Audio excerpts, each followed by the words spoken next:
Thank you. Mr Farage for 4 minutes. Thank you very much. So this is it, the final chapter, the end of the road. A 47-year political experiment that the British, frankly, have never been very happy with. My mother and father signed up to a common market, not to a political union, not to flags, anthems, presidents, and now you even want your own army. For me, it's been 27 years of campaigning and over 20 years here in this Parliament.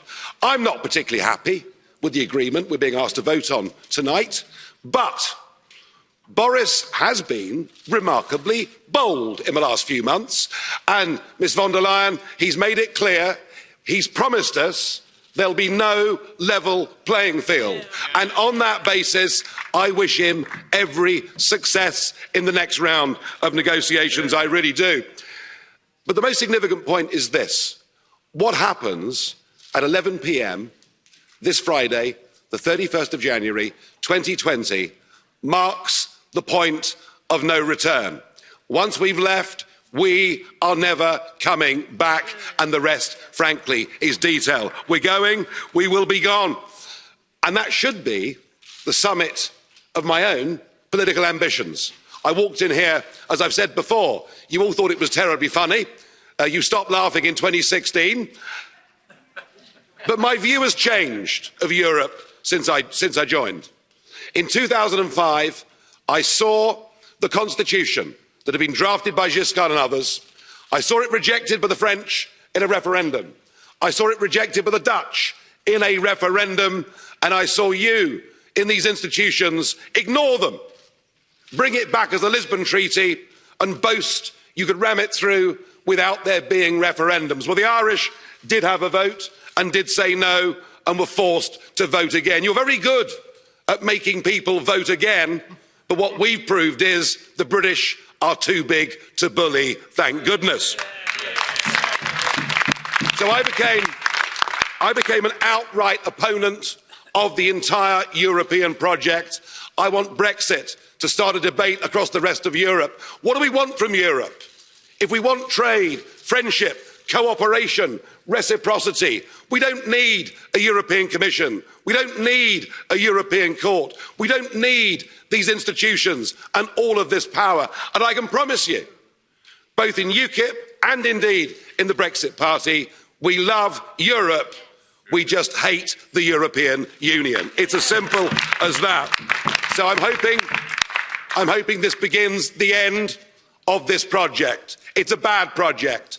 It isn't just undemocratic, it's anti-democratic, and it puts in that front row. It gives people power without accountability. People who cannot be held to account by the electorate. And that is an unacceptable structure. Indeed, there's an historic battle going on now across the West, in Europe, America, and elsewhere. It is globalism against populism. And you may loathe populism, but I tell you a funny thing, it's becoming very popular. And it has great benefits. No more financial contributions, no more European Court of Justice, no more common fisheries policy, no more being talked down to, no more being bullied, no more Guy Verhofstadt. I mean, what's not to like? I know you're going to miss us. I know you want to ban our national flags, but we're going to wave you goodbye. And we'll look forward in the future to working with you as sovereign. If you disobey the rules, you get cut off.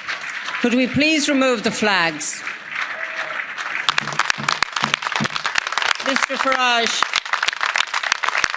could we remove the flags, please? That's it, it's all over. Finished. We've gone. Could I please ask for quiet?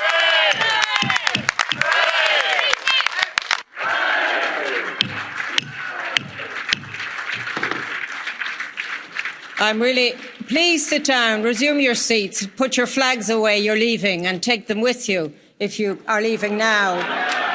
And goodbye.